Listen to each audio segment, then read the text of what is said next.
Bismillahirrahmanirrahim. Assalamu alaikum. I hope all of you are fine and staying safe. Today we are studying science textbook class 5, page number 25. We are continuing the reading of unit 3, classification of living things. So we have read the first 3 pages. Now coming to page number 25, we are going to study about invertebrates. तो invertebrates वो होते हैं जिनमें backbone नहीं होती. Invertebrates basically होते हैं insects और वर्म्स. हमारे अर्थ पे ज़मीन पे वर्टिब्रेट से ज़्यादा इनवर्टिब्रेट्स हैं, यानी कि हम आम लफ्ज़ों में ये कह सकते हैं कि जानवरों से ज़्यादा कीड़े मकोड़े रहते हैं इस ज़मीन पर. अब इनवर्टिब्रेट, जैसे हमने पढ़ा था, वर्टिब्रेट्स को क्लासिफाई किया जाता है, डिवाइड किया जाता है 5 कैटेगरीज़ में, जैसे fish, amphibian, reptile, bird, mammal. और उनकी क्लासिफिकेशन की बेसिस होती हैं कि वो कोल्ड ब्लडेड है या वार्म ब्लडेड हैं, उनकी स्किन किस चीज़ से कवर्ड है, वो रहते कहाँ हैं, वो सांस कहाँ लेते हैं और वो रिप्रोड्यूस कैसे करते हैं. लेकिन इनवर्टिब्रेट्स को क्लासिफाई किया जाता है उनकी बॉडीज़ के स्ट्रक्चर के मुताबिक. कुछ इन्वर्टिब्रेट्स ऐसे होते हैं जिनके पास 3 या 3 से ज़्यादा पेयर ऑफ लेग्स होती हैं, यानी कि 6 या 6 से ज़्यादा टांगें होती हैं. फॉर एग्ज़ाम्पल स्पाइडर्स, क्रैब्स और इंसेक्ट्स. कुछ इन्वर्टिब्रेट्स ऐसे होते हैं जिनमें टांगें होती ही नहीं हैं, जैसे worms, molluscs, slugs. That's a slug. Some invertebrates have antennae और tentacles while other do not. कुछ invertebrates ऐसे होते हैं जिनमें एंटीने होते हैं. ये आप आंट देखेंगे, इसके ऊपर ये एंटीने लगे हुए हैं. कुछ के टेंटिकल्स होते हैं, यानी कि टांगें नहीं होती लेकिन बिल्कुल छोटे छोटे टांगों नमा जो है वो ऑर्गन्स होती हैं जिनकी मदद से वो चलते हैं. कुछ इन्वर्टिब्रेट्स की बॉडीज़ बहुत सॉफ्ट होती हैं, जैसा कि जेलीफिश. लेकिन कुछ इन्वर्टिब्रेट्स ऐसे हैं जिनकी बॉडी एक हार्ड शेल से कवर्ड होती है, जैसा कि स्नेल की अपनी बॉडी बहुत सॉफ्ट है, लेकिन उस बॉडी को प्रोटेक्ट करने के लिए स्नेल के ऊपर एक हार्ड शेल होता है. और कुछ इन्वर्टिब्रेट्स ऐसे हैं जिनकी बॉडीज़ एक्सोस्केलेटन से कवर्ड होती हैं उनको प्रोटेक्ट करने के लिए. For example lady bird. अब आपको एंडोस्केलेटन और एक्सोस्केलेटन का कॉन्सेप्ट पता होना चाहिए. एंडोस्केलेटन वो स्केलेटन होता है जो बॉडी के अंदर होता है, जैसा कि ह्यूमंस का जो स्केलेटन है वो है एंडोस्केलेटन. एक्सोस्केलेटन वो होता है जो बॉडी के बाहर होता है. तो लेडी बर्ड जो है इसकी बॉडी का स्केलेटन जो है वो एक्सोस्केलेटन है, इसकी बॉडी के बाहर है उसको प्रोटेक्ट करने के लिए. Now coming to page number 26, did you know one of the longest known animals जो है वर्ल्ड में वो है बूटलेस वर्म. एक अंदाजे के मुताबिक एक 55 मीटर लंबा जो है वो बूटलेस वर्म देखा गया है. और बूटलेस वर्म की बॉडी से निकलने वाला जो म्यूकस होता है वो हाईली टॉक्सिक होता है. जैसे कि म्यूकस समझ लें, हमारी जैसे नोज़ की इनर लाइनिंग होती है, या जब हमें ज़ुकाम वग़ैरह हो या तो हमारे गला ख़राब हो तो हमारे गले से जो बाहर निकलता है वो होता है म्यूकस. तो इसी तरह बूटलेस वर्म का जो म्यूकस होता है वो बहुत ज़्यादा जहरीला होता है. दुनिया के जो सबसे छोटे वर्म्स हैं वो होते हैं नीमाटोड्स. वो इतने छोटे होते हैं कि हमें 20 से 30 नीमाटोड्स को अगर हम ऊपर नीचे रखेंगे तो उनकी जो थिकनेस है, उनकी मोटाई है, एक सिक्के की मोटाई के बराबर होगी. ठीक है, तो हम एक सिक्के की मोटाई के बराबर जो है करने के लिए 20 से 30 नीमाटोड्स चाहिए होते हैं. इतना छोटे होते हैं ये वर्म्स. अब पढ़ते हैं वर्म्स क्या होते हैं.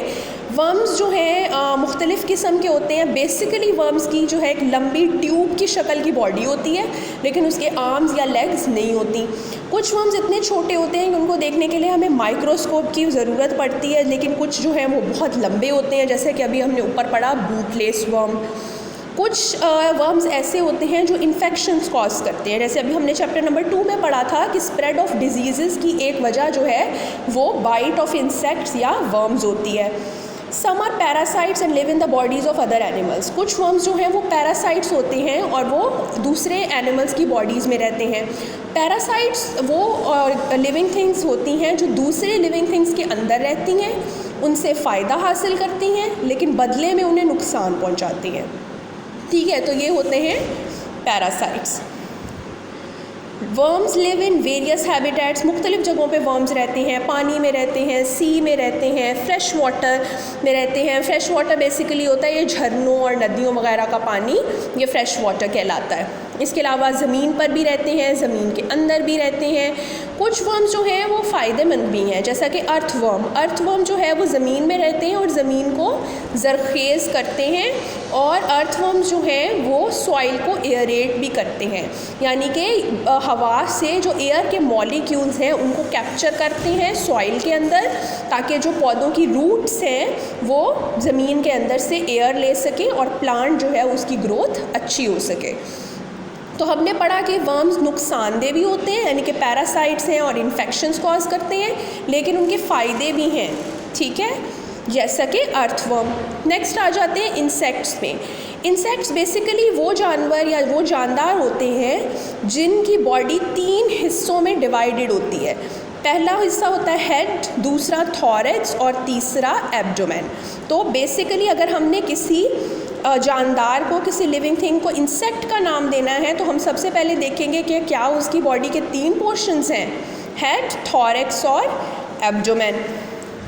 Insects have 2 feelers और antennae. These are used for smelling and feeling. अब इंसेक्ट्स में आप देख लें, जैसे आंट्स हैं, इनके ऊपर ये जो 2 एंटीने बने हुए हैं, और ये कॉकरोच में भी आप देखेंगे, मॉस्किटो में भी देखेंगे, तो इनको फीलर्स या एंटीने कहते हैं। They are used for smelling and feeling. Most insects में जो है वो 2 बड़ी बड़ी आँखें होती हैं, उनमें 3 पेयर्स ऑफ लेग्स होते हैं, और वो 3 पेयर्स ऑफ लेग्स कहाँ अटैच्ड होते हैं, उनके थॉरैक्स के साथ, यानी कि जो उनका मिडल रीजन होता है वहाँ पर अटैच्ड होते हैं। कुछ इंसेक्ट्स जो हैं वो उड़ भी सकते हैं, जैसा कि बीज, फ्लाइज और बीटल्स। अब इनके जो विंग्स होते हैं वो भी थॉरैक्स के साथ अटैच्ड होते हैं, यानी कि इनके थॉरैक्स में लेग्स भी अटैच्ड होती हैं और विंग्स भी अटैच्ड होते हैं, जिनकी मदद से ये उड़ सकते हैं। अब बर्ड्स और बैट्स यानी कि चमगादड़ें भी उड़ सकती हैं, तो वो इंसेक्ट्स क्यों नहीं हैं? वो इंसेक्ट्स इसलिए नहीं हैं क्योंकि उनकी बॉडी जो है वो क्राइटेरिया फुलफ़िल नहीं करती जो हमें चाहिए इंसेक्ट्स की क्लासिफिकेशन के लिए। नेक्स्ट आ जाते हैं कि जो इंसेक्ट्स की बॉडी होती है उनमें बोन्स नहीं होती, बल्कि उनकी बॉडी को जो है एक प्रोटीन की थिक लेयर होती है, काइटिन। उस प्रोटीन का नाम है काइटिन। उसकी एक थिक लेयर जो है वो उनकी बॉडी को कवर करती है, उनको प्रोटेक्ट करने के लिए। उनमें हड्डियाँ नहीं हैं। अब इंसेक्ट्स जो हैं वो हमारे फ्रेंड्स हैं या एनिमीज़ हैं?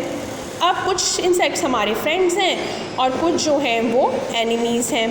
अगर हम देखें, कुछ इंसेक्ट्स जो हैं उनको पेस्ट्स कहा जाता है, और क्योंकि वो फसलों को तबाह कर देते हैं, लीव्स को, फ्रूट्स को, सीड्स को।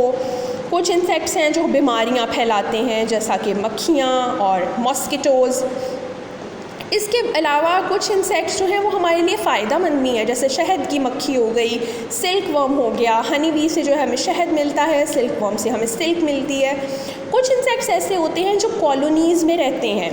अब कॉलोनीज़ क्या होती हैं कि वो हज़ारों, सैकड़ों की तादाद में एक झुंड की शक्ल में इंसेक्ट्स रहते हैं, वो उनको उनकी कॉलोनीज़ कहा जाता है। और क्योंकि वो कॉलोनीज़ में रहते हैं, इकट्ठे रहते हैं, इसलिए उनको सोशल इंसेक्ट्स भी कहते हैं। एग्ज़ाम्पल्स अगर हम देखें, हनी बी जो है वो एक सोशल इंसेक्ट है, क्योंकि वो एक ही मक्खियों का छत्ता होता है और उसमें कई सैकड़ों हज़ारों जो हैं वो शहद की मक्खियाँ रहती हैं। इसी तरह जो चींटियाँ होती हैं वो भी सोशल इंसेक्ट हैं, क्योंकि वो भी एक साथ रहती हैं। सो चैप्टर जो है वो हमारा कंप्लीट हो गया है। So I hope you have understood the chapter well, and if you have any queries, you can ask me about it. So that's all for today. Thank you.